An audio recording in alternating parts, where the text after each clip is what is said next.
அனைவருக்கும் வணக்கம். ஒரு 2 நாளா வீடியோ போட முடியல.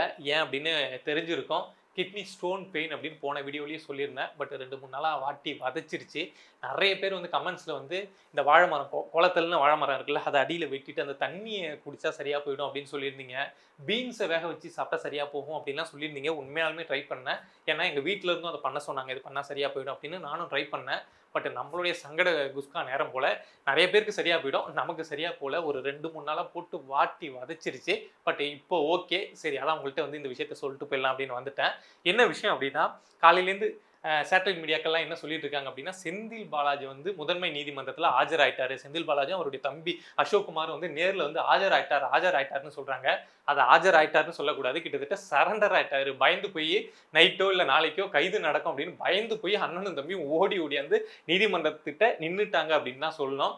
ஏன் அப்படின்னா, ஜூன் 27ஆம் தேதி போன மாசம் 27ஆம் தேதி கடைசியா செந்தில் பாலாஜி மீடியா முன்னாடி வந்ததுங்க. அதுலேருந்து ஆளு எங்க போனாரு, எங்க ஒளிஞ்சிருந்தாரு, யாருக்கு பின்னாடி ஒளிஞ்சிருந்தாரு அப்படின்னே தெரியாது. ஆனா ஜூலை 8ஆம் தேதி சென்னை உயர்நீதிமன்றம் இந்த பேரம் பேசின வழக்கு இருக்கு இல்லையா, தாவேகா எம்எல்ஏ கிட்ட, அதுல என்ன சொல்றாங்க அப்படின்னா, நாங்க முன்ஜாமீன் தரோம்.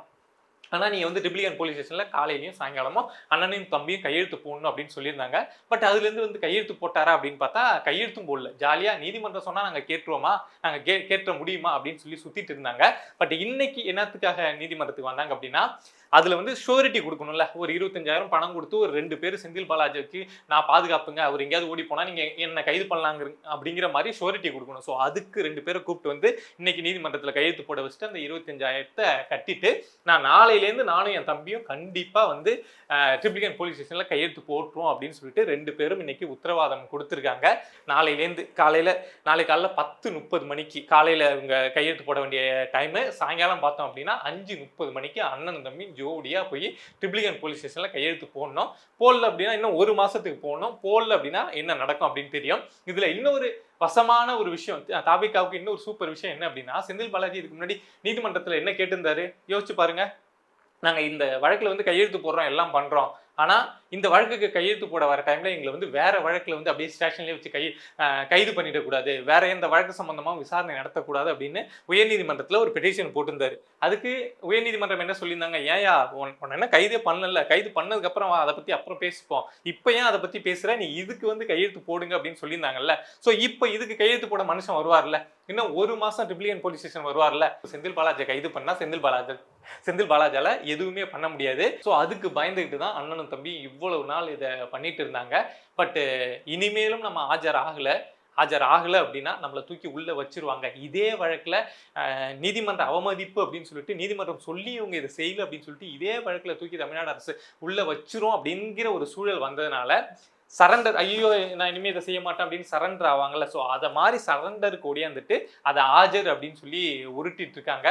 ஸோ இன்னும் எத்தனை நாள், கிட்டத்தட்ட ஒரு மாதம் வரைக்கும் அண்ணனும் தம்பியும் சென்னையில் இருக்கக்கூடிய ட்ரிபிலிகேன் பக்கத்தில் ஏதோ ஒரு பெரிய ஹோட்டலோ இல்லை வீடு இருக்குல்ல, அவங்களுக்கு தான் வீடு இருக்கும் இல்லையா, ஸோ அங்கே இருந்துட்டு போயிட்டு கையெழுத்து தான் போட்டு வருவாங்க. காவல்துறை தேடிலாம் அலைய வேணாம். சிபிஐயோ இல்லை அமலாக்கத்துறையோ இல்லை லஞ்ச ஒழிப்புத்துறையோ இல்லை தமிழ்நாட்டு காவல்துறையோ எந்த வழக்கில் நம்ம செந்தில் பாலாஜி அரெஸ்ட் பண்ணனாலும் காலைல 10:30 மணிக்கு ட்ரிபிலிகேன் போலீஸ் ஸ்டேஷன் போனால் மனுஷன் கையெழுத்து போட்டுட்டு இருப்பாரு, தூக்கிக்கலாம். நம்ம அசோக் குமாரை கைது பண்ணணும்னு நினைச்சாலும் காலைல 10:30 மணிக்கு அண்ணனும் தம்பி சோடியா கையெழுத்து போட்டுட்டு இருப்பாங்க, தூக்கிக்கலாம். ஏன்னா தேவையில்லாத அலையிற வேலையில இல்ல. இவங்கெல்லாம் ஏதாவது நம்ம வழக்கு போட்டோம் அப்படின்னா எந்த நாட்டில் எந்த கப்பலில் போய் கடல்லையே கூட வாழ்ந்துட்டு இருப்பாங்க. அவ்வளோ கஷ்டமான விஷயம் இவங்களை பிடிக்கிறது. அப்படிங்கிறப்போ நீங்கள் எந்தெந்த வழக்கெல்லாம் தோண்டி எடுக்க முடியுமோ இந்த 1 மாசத்துக்குள்ள நீங்கள் எத்தனை முறை வேணாலும் இவங்க 2 பேரையும் இந்த ட்ரிபிலிகேன் போலீஸ் ஸ்டேஷன்லேயே வச்சு கைது பண்ணிக்கலாம். ஸோ காவல்துறை அதுக்கு தான் தயாராக இருப்பாங்க. அதுக்கான முயற்சிகள் தான் போயிட்டு இருக்கும் அப்படின்னு நினைக்கிறேன். என்ன நடக்குது அப்படின்ட்டு பார்ப்போம். அதே மாதிரி இன்னொரு விஷயம் என்ன அப்படின்னா, இந்த நீட் எதிர்ப்பு அப்படின்னு சொல்லிட்டு ரொம்ப அப்படியே போயிட்டு இருக்கு. ஃபர்ஸ்ட் என்னுடைய ஸ்டாண்ட் என்னன்னு சொல்லிடுறேன். நீட் அப்படிங்கிற ஒரு விஷயம் வந்துருச்சு, அது இம்ப்ளிமெண்ட் ஆயிடுச்சு. இத்தனை வருஷம் எல்லா மாணவர்களும் எழுதிட்டாங்க. அப்படிங்கிறப்போ மாணவர்கள் அதுக்கு தயாராக ஆரம்பிச்சிட்டாங்க. ஆனா அதை வச்சு இந்தியா முழுக்க அரசியல் நடக்குது அப்படிங்கிறது தான் என்னுடைய எண்ணம்.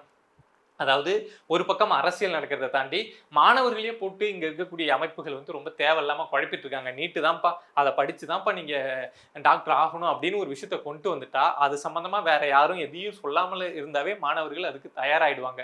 ஆனா அந்த நீட்டை வச்சு இங்க அரசியல் செய்யலாம் இந்தியா முழுக்க அப்படியே, ஏன்னா இது இந்தியா முழுக்க சம்பந்தப்பட்ட ஒரு விஷயம் இல்லையா. ஸோ அதனால இந்தியா முழுக்க ஒரு பதட்டத்தை உருவாக்கலாம் அப்படிங்கிற மாதிரி விஷயங்கள் நடந்துட்டு இருக்கு. டெல்லியில நடக்கிறதுலாம் நமக்கு தெரியும், நீங்க பார்த்துட்டு தான் இருப்பீங்க. பட் எனக்கு என்னன்னா கேவலம் தமிழ்நாடு தமிழ்நாட்டிலையும் இப்படி பண்றாங்களே, இந்த திமுக சொன்னா நான் வந்து மேடையில் ஏறி என்ன வேணாலும் பேசுவேன் அப்படின்னு பேசுறாங்களே, வெற்றிமாறனா இருக்கட்டும், ரஞ்சித், இயக்குனர்களா அவங்க நல்ல இயக்குனரா இருக்கலாம். ஆனா நீட்டு விஷயத்துல என்ன ஏதுன்னே தெரியாம, அடி எது நுனி எது அப்படின்னு தெரியாம வந்து திமுக சொல்லிட்டாங்க, திமுக சொன்னா நான் செய்வேன், திருமா வந்து இப்ப தமிழக வெற்றிக் கழகம் பக்கம் இருக்காரு, ஸோ திருமா அந்த ஓட்டை வந்து நம்ம பிரிக்கணும்னா ரஞ்சித் மாதிரி ஆளுகளை இல்லை வெற்றிமாறன் மாதிரி ஆளுகளை வச்சு நம்ம பேச வச்சு தான் பிரிக்க முடியும் அப்படின்னு சொல்லிட்டு அவங்கள இங்க திமுக முன்னாடி நிறுத்தி இந்த நீட் விஷயத்தை குறித்து பேச சொல்லுது. அவங்களும் வந்து மனசாட்சியே இல்லாம கொஞ்சம் ப்ரிப்பேர் பண்ணிட்டு வந்தாவது பேசியிருக்கலாம். இன்னும் 1200 மார்க்லேயே இருக்காரு. நம்ம வெற்றிமாறன்லாம் 12th நம்மளாம் எழுதியிருப்போம்ல 1200 மார்க் எக்ஸாம். ஸோ அந்த கண்டென்ட்லேயே இன்னும் இருந்து அதை பத்தி பேசுறாரு.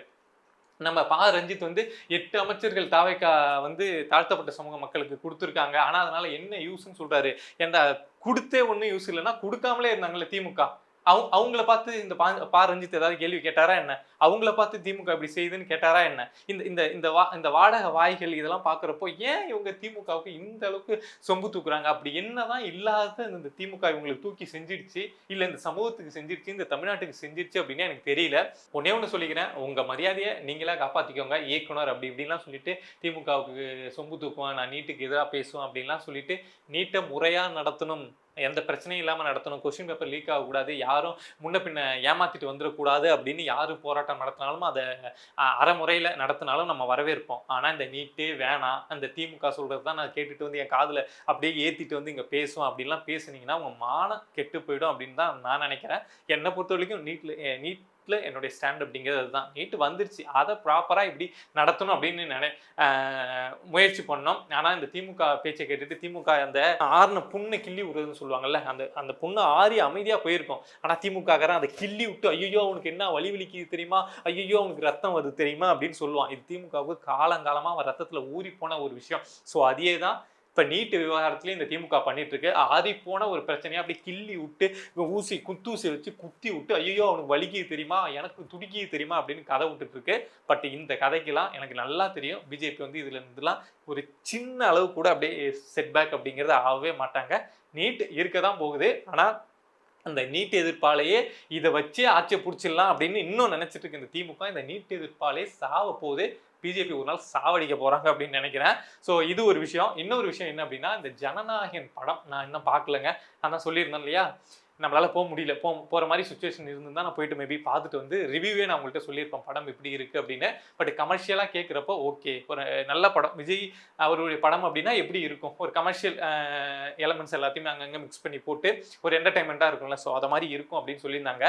இதில் என்ன ஒரு விஷயம் அப்படின்னா, இங்கே எல்லாம் நீட்டுக்கு போராடிட்டு இருக்காங்க, இங்கே முதலமைச்சரும் அவங்களுடைய அமைச்சர்களும் வந்து போயிட்டு ஜனநாயகன் படம் பார்த்துட்டு இருக்காங்க, எனக்கு ரத்தம் கொதிக்குது, எனக்கு பித்தம் தலைக்கு ஏறுது அப்படின்னு சொல்லிட்டு திமுக காரங்க வெறி பிடிச்சி பேசிட்டு இருக்காங்க. நாம என்ன கேட்குறோம் அப்படின்னா, இதுக்கு முன்னாடி துப்புரவு பணியாளர்கள் வந்து போராட்டம் நடத்திட்டு இருக்கப்போ ஒரு 15 நாளாக தொடர்ந்து போராட்டம் நடத்திட்டு இருந்தப்போ அந்த வழியாக தான் நம்ம முதல்ல ஒரு கூலி படம் பார்க்க கிராஸ் பண்ணி போயிட்டு அதே வழியாக தான் திரும்பி வந்தார். அவ்வளவு கஷ்டப்பட்டாங்க. கிட்டத்தட்ட அந்த போராட்டம் அதுக்கப்புறம் 100 நாள் கிட்ட அந்த போராட்டம்லாம் நடந்தது. அப்போல்லாம் இந்த திமுகவுக்கு தெரியல, போராட்டம் நடத்துகிறப்போ நம்ம வந்து போய் ஒரு படம் பார்க்கக்கூடாது, போராட்டம் நடத்துறப்போ முதலமைச்சர் வந்து ஒரு பொறுப்பா நடந்துக்கணும் அப்படின்லாம் அப்போ இந்த திமுகவுக்கும் இந்த உடன்பிறப்புகளுக்கும் தெரியல.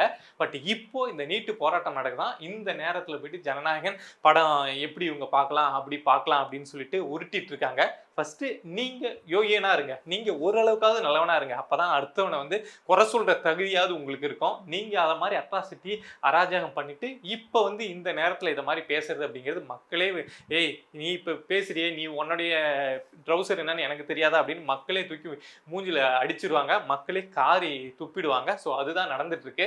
எனக்குமே ஜனநாயகன் தமிழ் வெற்றிக்கழக தொண்டர்கள் இல்லை விஜய் அவர்களுடைய ரசிகர்கள் கொண்டாடுறதுல எனக்கு அந்த பிரச்சனைலாம் அதெல்லாம் எதுவுமே கிடையாது. ஓகே, அது அவங்க விருப்பம், கடைசி படம் அப்படிங்கிறனால ரொம்ப செலிப்ரேஷன் கொண்டாடணும்னு நினைக்கிறாங்க, அது எல்லாமே ஓகே தான்.